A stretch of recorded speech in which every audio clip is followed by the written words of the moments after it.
اعوذ باللہ من الشیطان الرجیم بسم اللہ الرحمن الرحیم رب اشرح لی صدری ویسر لی امری واحلل عقدۃ من لسانی یفقہوا قولی۔ ریاض الصالحین حصہ اول۔ کھلے اور چھپے ہوئے کاموں حالات میں نیک نیتی کا ہونا ضروری ہے۔ مجاہدے کا بیان یعنی نفس و شیطان کے وسوسوں اور دین کے لیے کوششوں کے خلاف جد و جہد کرنا۔ حضرت سعید بن عبد العزیز ربیہ بن یزید سے ابو ادریس خولانی سے وہ حضرت ابو ذر جندب بن جنادہ رضی اللہ تعالی عنہ سے روایت کرتے ہیں کہ نبی اکرم صلی اللہ علیہ وسلم اللہ تبارک و تعالی سے روایت کرتے ہیں، اللہ تعالی نے فرمایا، اے میرے بندوں، میں نے اپنے نفس پر ظلم کو حرام قرار دیا ہے اور میں نے اسے تمہارے بیچ بھی حرام کیا ہے، یعنی تم ایک دوسرے پر ظلم نہ کرو۔ اے میرے بندوں، تم سب بھوکے ہو سوائے ان کے جن کو میں کھانا عطا کرتا ہوں، تو تم مجھ سے ہی کھانا مانگو، میں تمہیں کھلاؤں گا۔ اے میرے بندوں، تم سب برہنہ ہو سوائے ان کے جن کو میں پوشاک پہنا دوں، تو تم مجھ سے ہی پوشاک یعنی لباس مانگو، میں تمہیں لباس پہناؤں گا۔ اے میرے بندوں، تم رات دن گناہ کرتے ہو اور میں تمام گناہوں کو معاف کرتا ہوں، تو تم مجھ سے ہی مغفرت یعنی بخشش طلب کرو، میں تمہیں بخش دوں گا۔ اے میرے بندوں، تم میرے نقصان کو نہیں پہنچ سکتے کہ تم مجھے نقصان پہنچا سکو، اور تم میرے نفع کو نہیں پہنچ سکتے کہ تم مجھے نفع پہنچا سکو، یعنی تم مجھے نقصان یا نفع پہنچانے پر قادر نہیں۔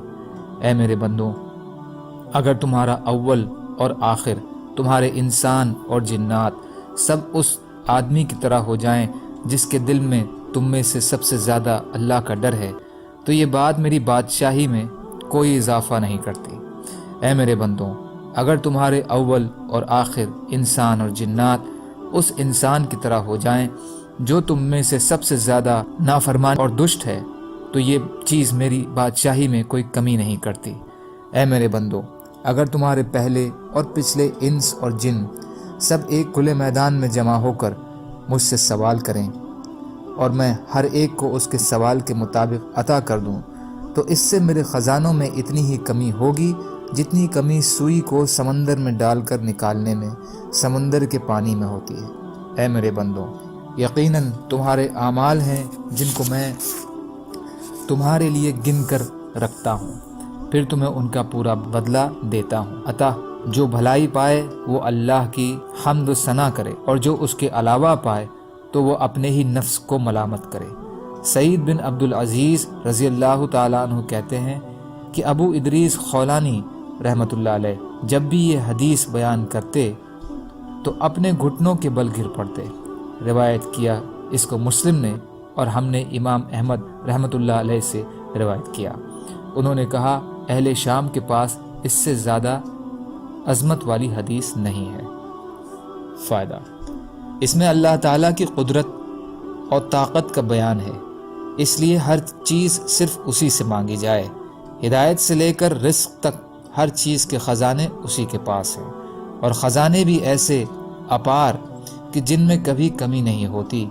اسی طرح اس کی بادشاہی اور ملوکیت بھی اتنا ہی مضبوط ہے کہ تمام کائنات کی مخالفت یا حمایت اس پر اثر انداز نہیں ہوتی۔ اس لیے انسان کی بھلائی اسی میں ہے کہ وہ اللہ کا ہو کر رہے اور اسی سے دعا و استغفار اور حاجات طلب کرے۔ سبحان اللہ و بحمدہ، سبحانک اللہم بحمدک، اشہد ان لا الہ الا انت، استغفرک و اتوب الیک۔ سبحان ربک رب العزت عما یصفون، وسلام علی المرسلین، والحمد للہ رب العالمین، برحمتک یا ارحم الراحمین، لا الہ الا اللہ، محمد رسول اللہ۔